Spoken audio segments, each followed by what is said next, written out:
오늘 우리에게 주시는 하나님의 말씀 골로새서 1장 24절에서 2장 5절까지 말씀입니다.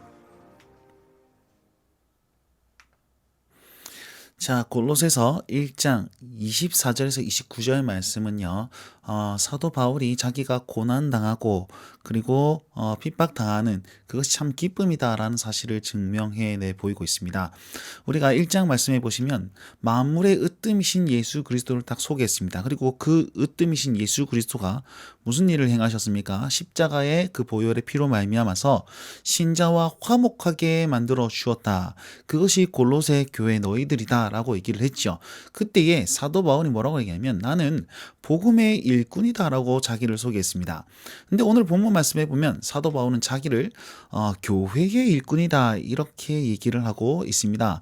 24절 말씀을 한번 보시면 나는 지금 괴로움과 그리고 고난을 받고 있다. 그런데 이 고난인 자신의 고난이 교회를 위한 고난이다라는 사실을 얘기하고 있습니다. 어디에 보시면 그렇습니까? 너희를 위하여 고난받았고 교회를 위하여 그 고난을 내 육체에 채우노라 이렇게 고백하고 있지 않습니까? 자, 그래서 사도 바울은 지금 복음의 일꾼이자 교회의 일꾼으로 고난받고 있음을 또한 기뻐하고 있다. 나는 이제 괴로움을 기뻐하고 이렇게 얘기하고 있지 않습니까? 기뻐하고 있다는 사실을 고백하고 있습니다. 자, 그런데 이 말씀 중에 굉장히 난해한 구절 하나가 있습니다. 그게 뭐냐면 그리스도의 남은 고난을 그의 몸된 교회를 위하여 내 육체에 채운다라고 했습니다. 그리스도의 남은 고난이라고 했습니다. 아니, 예수님께서 살아생전에 고난을 다 채우지 못하고 승천하셨습니까? 절대 그런 해석이 아닙니다. 그런 해석이 아니고 예수님은 이 땅에서 완전한 고난, 정말 가장 낮은 죄인, 가장 험악한 죄인이 받을 그 고난을 모두 당하셨습니다. 그렇다면 사도 바울의 고백은 어떤 고백입니까? 이런 겁니다. 예수님께서 지금 세상과 반대하여서 고난을 받으셨죠. 그리고 그 고난을 다 해결하시고 또한 다 감수하시고 지금 승천하시고 올라가셨습니다. 그럼 이제 이 세상은 누구를 공격할까요? 예수 그리스도가 없으니까 그의 분신, 그의 몸된 교회를 공격한단 말이에요. 그래서 교회가 고난을 받습니다. 그 고난은 예수 그리스도가 받았던 고난을 그대로 받고 있다라는 것으로 말할 수 있습니다. 그래서 사도 바울은 그 예수님이 받았던 그 고난을 지금 교회가 감당해야 되니까 나는 교회의 일꾼으로서 그 교회가 받을 고난을 내 육체에 채우면서 내가 그것을 감당하고 있다 이렇게 표현하고 있는 겁니다. 자, 좀 어려운 설명이었는데 쉽게 얘기하면 바울의 고난은요 그리스도께서 받으신 고난과 동일한 것입니다. 그런데 그 레벨이 있을 거 아닙니까? 이제 자기가 생각하는 그것을 그 그리스도의 고난을 교회도 감당해야 되는데 내가 교회의 일원으로서 이 그리스도의 고난을 지금 내가 감당하고 있다라는 것을 말하고 있습니다. 자, 여기서 한 가지 묵상해 봅시다. 저는 이 말씀을 묵상해 볼 때 이런 생각이 들었습니다. 교회가 예수님께서는요 무엇 때문에 고난받았습니까? 복음, 그 진리를 흩뜨리지 않고 명확하게 전하기 위해서 세상에게 고난받았습니다. 그럼 교회가 고난받기 위해서는 어떤 행동이 필요합니까? 복음을 담대하게 전하고 또 복음을 흩뜨림없이 말하며 또 세상과 반대되지만 그럼에도 불구하고 이 길이 진리다라는 사실을 바로 전하고 그 길을 걸어가야지 고난받을 것 아닙니까? 그런데 아직까지 남은 고난, 이게 여기까지 못 찼어요. 예수님의 고난은 여기까지인데 교회의 고난은 여기까지란 말입니다. 이유가 뭡니까? 바로 살지 못했기 때문에 이 정도 고난밖에 받지 못한다는 사실입니다. 그러니까 우리가 그리스도의 남은 고난을 받아서 이렇게 감당하기 위해서는 그만큼 진리가 진리다워져야 된다는 사실을 이 말씀 안에서 내포하고 묵상할 수 있습니다. 자, 우리의 삶이 이 사도 바울의 고백처럼 그리스도가 받았던 그 고난만큼 나도 받겠습니다.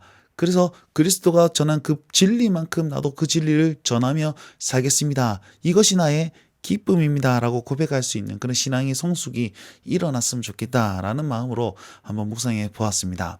자, 이후에 이렇게 말하고 있습니다. 사도 바울은요 나는 교회 일꾼으로서 직분에 따라서 너희가 말씀을 이루려 하였다. 그리고 그 말씀은 비밀이었는데 그 비밀이 그 비밀은 감추어져 있었고, 근데 이제 드러났는데 성도들에게 먼저 드러났고 또 이방인들에게까지 확장되어 가고 있다라는 사실을 설명합니다.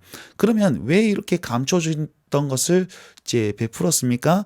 이 비밀이 영광이 얼마나 풍성한지 알게 하려고 그러했다라고 얘기를 하고 있습니다. 그러면 이 비밀은 무엇입니까? 바로 너희 안에 계신 예수 그리스도이시며 그분이 바로 영광의 소망이 되어 주신다라는 사실을 명시하고 있습니다. 그냥 예수 그리스도가 아니고 너희 안에 계신이라고 표현하고 있지요. 그래서 우리는 이 비밀, 이 영광의 소망을 이미 가진 자다라는 사실을 확실히 말씀하고 있습니다. 자, 이 비밀을 어떻게 해야 합니까? 바로 전파하고 권하여서 가르쳐야 한다라고 얘기하고 있습니다. 그것도 각 사람에게, 한 사람 한 사람에게 전파하고 권하고 가르쳐서 그들을, 각 사람을 그리스도 안에서 완전한 자로 세워야 한다, 이렇게 얘기를 하고 있지요. 이게 교회의 일꾼이며 그 비밀을 가진 자가 해야 될 사명이다라고 얘기를 하고 있습니다. 우리 하나님께서는 이런 의의 역사를 이루어가고 계시며 사도 바울, 교회의 일꾼인 사도 바울, 나 역시 고난과 이 일을 위하여 고난과 수고를 아끼지 않고 있다라고 29절 말씀에 말하고 있습니다. 자, 사도 바울이 이걸 다 설명하는 이유는 내가 이렇게 살고 있다라는 것을 얘기하기도 하지만 교회가 감당해야 될 그런 사명이 바로 이런 것이다라는 것을 또 소개해주고 있는 거죠. 왜요? 너희 안에 계신 예수 그리스도, 그것이 비밀이었고 확실히 드러났기 때문에 그것을 가진 자가 전파하고 권하고 가르칠 수 있지 않겠습니까? 그래서 너희도 이 사명에 동참하라는 뉘앙스가 이 안에 포함되어 있다는 것입니다. 자, 2장 1절부터 5절까지는요, 교회의 일꾼 되었던 그 바울이 얼마나 힘쓰길, 라오디게아 지역과 그 골로새 교회를 위해서 내가 얼마나 힘쓰고 있는지 알기를 원한다, 이렇게 표현하였고, 또한 몸은 멀어도 영으로 너희들과 늘 함께하고 있다라고, 마음으로 함께하고 있다라고 얘기를 하고 있습니다. 자, 얼마나 힘쓰는지 알기를 원하는 그 이유는 무엇일까요?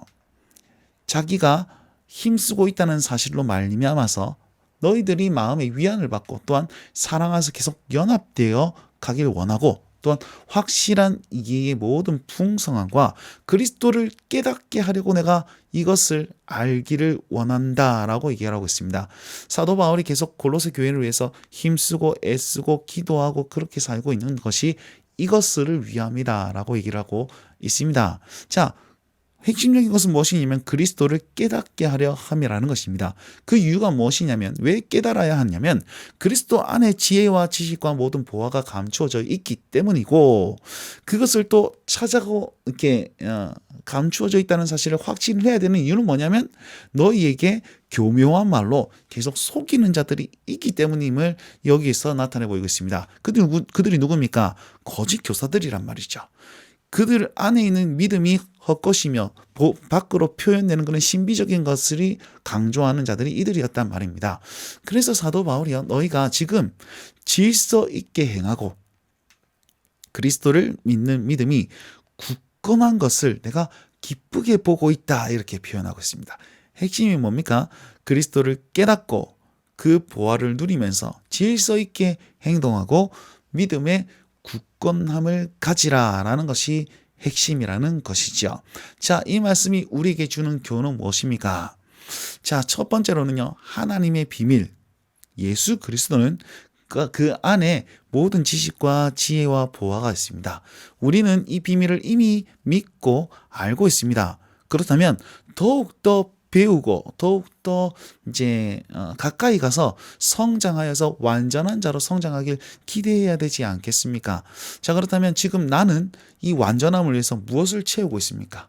예수 그리스도로 채워야 되는데 다른 것들로 미혹되어 채워져 있지는 않습니까? 세상으로 채워가고 있지는 않습니까? 돌이켜보고 다시 한번 결단했으면 좋겠습니다. 두 번째, 사도 바울은요, 사람을 이 완전한 자로 세우는 것이 가장 큰 기쁨이었습니다. 고난도 기쁨이라고 고백할 정도로 그것을 핵심으로 가고 그 의의 역사 속에 자기가 함께하고 있다라고 얘기하고 있었습니다. 자, 이 모습이 바로 복음의 일꾼이자 교회의 일꾼인 그 사도 바울의 모습이었고, 또 우리의 모습, 지금 이 땅의 교회의 모습이 되어야 되지 않을까요? 그 모습을 가지기 위해서 우리는 오늘 무엇을 결단하며 살아야 합니까? 한번 고민해 보시고 적용해 보시는 그런 하루가 되었으면 좋겠습니다. 이 말씀 붙들고 주님과 함께 동행하고 승리하실 수 있는 모든 운동원들과 성도님들 되셨으면 좋겠습니다. 오늘도 주님과 함께 동행하십시오. 날마다 주님과